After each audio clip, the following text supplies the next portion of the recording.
अस्सलाम वालेकुम फ्रेंड्स, कैसे हैं आप सब। मैं उम्मीद करती हूँ आप सब खैरियत से होंगे। तो दोस्तों, आज आपका एक ब्रांड न्यू व्लॉग में मैं वेलकम करती हूँ। तो आज जाना था मैंने बाज़ार, तो इसलिए मैं अपनी अम्मी की तरफ आ गई हूँ। मैं अपनी बहन के साथ बाज़ार जाऊँगी और आपको विज़िट करवाऊँगी आज लंडा बाज़ार। तो वीडियो को शुरू करने से पहले मैं आपसे गुजारिश करती हूँ कि अगर आपने हमारे चैनल को सब्सक्राइब नहीं किया तो काइंडली इसे सब्सक्राइब कर दें और साथ ही दिए गए बेल आइकन को भी प्रेस कर दें ताकि हमारी न्यू वीडियो का नोटिफिकेशन आपको बर वक्त मिल सके। तो फ्रेंड्स, तैयार हो गए हैं हम जाने के लिए। जाना तो हमने बाज़ार था, लेकिन हम इससे पहले अपनी दादी अम्मी के घर जा रही हैं। वो थोड़ी बीमार थी, तो हमने सोचा पहले उनका पता ले लेंगे और वापसी पे हम बाज़ार जाएंगे। तो चले चलते हैं। यहाँ पर मेरी एक छोटी बहन है, ये आखिरी नंबर वाला पीस है और इसने बड़ी अच्छी शर्ट पहनी हुई। तो ये मुझे बोल रही थी, आप भी मेरी शर्ट दिखाओ, शर्ट दिखाओ। तो मैंने आपको दिखाई है शर्ट। ये रेडी हो गई थी। दूसरी तरफ मेरी भांजी भी रेडी हो रही थी, मेरी बहन उसको शूज़ पहना रही थी। तो इसके बाद हम पहुँचे टेलर के पास। ये मेरे टेलर हैं, तो मैंने इन्हें कपड़े सिलाई करने के लिए दिए हुए। तो एक सूट को मेरा सिलाई कर रही थी और एक सूट उन्होंने मेरा सिलाई कर दिया था और ये पहन के मैं जा रही हूँ। तो फ्रेंड्स, हम रिक्शे पर बैठ गए थे और अब हम जा रहे थे अपनी छोटी अम्मी की तरफ। असल में ये हमारी छोटी अम्मी है, मेरी दादी अम्मी की बहन है, इसलिए अब हम इन्हें छोटी अम्मी कहते हैं। तो जनाब, हम पहुंच चुके हैं अपनी मंजिल पर और सब एंटर हो रहे थे घर में। आप देख सकते हैं बच्चे भी अब एंटर हो रहे हैं। पहुंचते ही भाभी ने हमारे लिए बहुत ही अच्छी चाय बनाई थी। भाभी के हाथ की चाय बहुत ही पसंद है हम लोगों को। तो फ्रेंड्स, चाय पीने के बाद मेरी बहन को थोड़ी तबीयत अपनी ख़राब लग रही थी, तो उसने कहा कि चलो डॉक्टर के पास चलते हैं। तो हम डॉक्टर के पास आ गए। पहले डॉक्टर को दिखाया और बाद में मेडिकल स्टोर पर दवाई लेने के लिए आ गए। मेरी बेटी को यहाँ पर आकर फरमाइशें दे रही थी, मामा ये ले लो, मामा ये। तो फ्रेंड्स, घर पहुँचते ही भाभी ने हमारे लिए बहुत ही अच्छा पुलाव तैयार किया था। आप देख सकते हैं इसकी खुशबू से सारा घर महक रहा था।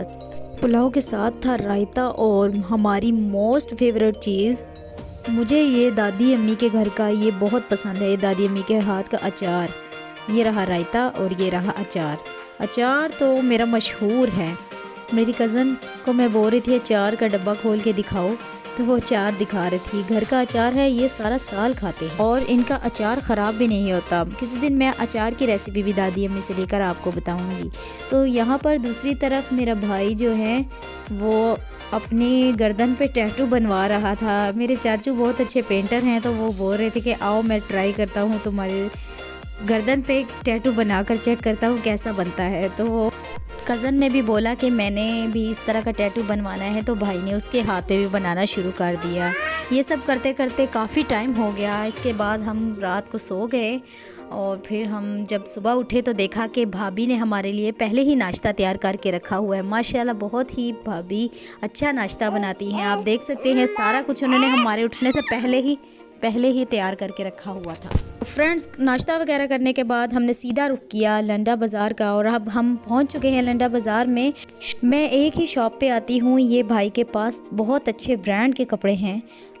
आप देख सकते हैं बहुत ही साफ़ पीस और इनके थोड़े रेट्स ज़्यादा होते हैं, लेकिन मैं हमेशा इनके पास ही आती हूँ।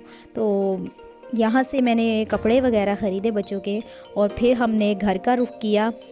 घर जा रहे थे तो मेरे अम्मी का घर जो है वो रास्ते में आ जाता है, तो वहाँ से सिस्टर अपने घर चली गई और मैं अपने घर चली। मैं रास्ते में ही थी तो बहुत ज़्यादा मुझे भूख लगी। सोचा घर पहुँचते ही सबसे पहले मैं खाना खाऊंगी। तो जब मैं घर पहुँची तो कुछ भी नहीं पड़ा हुआ था घर में, क्योंकि मैं घर में नहीं थी, तो घर में ताला लगा हुआ था। इसलिए मैंने पहले चावल बनाना शुरू कर दिए और चावल बनाने के बाद चावल वगैरह खा लिए और उसके बाद फिर मैं पहुँच गई बच्चों को लेके हमसायों के घर में। तो आप देख सकते हैं हमसायों के घर पहुंची तो उनकी बेटी जो है वो पुदीना वगैरह और धनिया लगा रही थी। तो मैंने सोचा कि आप लोगों के साथ वीडियो शेयर करती हूँ। आप देखेंगे कैसे पुदीने को अंदर डाल के उसके ऊपर मिट्टी डाल रही है और फिर ये कांडी की मदद से ऊपर से सही करेगी। पुदीने के अलावा भी इन्होंने प्याज, टमाटर और हरी मिर्चें, भिंडी, एलोवेरा जेल और काफ़ी चीज़ें लगाई हुई हैं। वो आंटी की बेटी जो है वो पानी लेने चली गई, तो आंटी ने कहा कि बाकी मैं सही करती हूँ। वो अब कांडी की मदद से इसको सही कर रही थी और इसके बाद धनिए का प्रोसीजर आ जाता है। धनिए को लगाने के लिए सूखे धनिए की ज़रूरत पड़ती है और अब आंटी धनिए के लिए ज़मीन को खोद रही थी और कांडी की मदद से ज़मीन को सही करके हाथों में धनिए को अच्छी तरह मसल कर ज़मीन में डाल रही हैं। आप देख सकते हैं कैसे इसको ऊपर ऊपर करके डाल रही हैं। माशाल्लाह से आंटी के हाथ की सब्ज़ी बहुत ही जल्दी लग जाती है। आप देख सकते हैं कुछ ही दिनों पहले उन्होंने यहाँ पर लहसुन लगाया था और लहसुन लगना शुरू हो गया है। फिर मैं घर आ गई और मेरे हस्बैंड फ़िश लेकर आए थे, तो मैंने उसके पैकेट्स बना कर रख दिए और ये मैं तकरीबन 15 दिन तक इस्तेमाल करूँगी अगर कोई गेस्ट ना आए तो। आधी फ़िश मैंने निकाल ली है और आज मैं इसे बनाऊँगी। फिर शाम हो गई और सोने के टाइम पे मैंने कहा कि अब मेरी बेटी सो जाती है तो मैं भी सो जाती हूँ, लेकिन आज तो ये सोने का नाम नहीं ले रही, शरारतें कर रही थी। और इसके बाबा जो है वो शादी पर गए हुए थे, तो वो वहाँ से ही इसके लिए ये गिफ्ट लेकर आए, तो इसको देख कर ये बहुत खुश हो रही थी। फ्रेंड्स, मैं उम्मीद करती हूँ आपको मेरी वीडियो अच्छी लगी होगी। इसे लाइक और शेयर ज़रूर कीजिएगा। इसी के साथ हम आपसे इजाज़त चाहते हैं, मिलते हैं अपने एक और न्यू व्लॉग में। तब तक के लिए अल्लाह हाफिज़।